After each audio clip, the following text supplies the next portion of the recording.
മോര് വറുത്തത് റെഡിയായി. നമ്മളുടെ റെഡിയായി.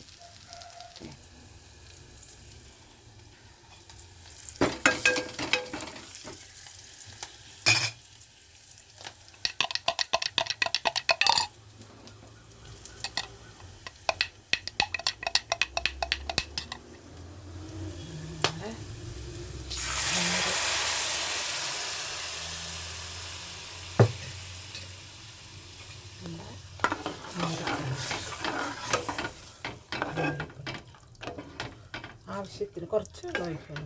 നമ്മൾ കുറച്ച് ആവശ്യത്തിന് വെള്ളം വെച്ച് ചെറിയ പാത്രം എടുത്തിപ്പോൾ നമ്മൾ ജോലിക്ക് പോകണോണ്ട് തിരക്കിൽ പാത്രങ്ങളൊന്നും നല്ലത് എടുത്തില്ല, അല്ലാണ്ട് ഒന്നും എടുത്തില്ല. സിമ്പിളായ ഒരു പാത്രം എടുത്ത് അത് അപ്പോൾ നമ്മുടെ മോര് അതിൽ കല്ലുപ്പ്, അപ്പോൾ നമ്മൾ പൊടിയപ്പം ഇടാം.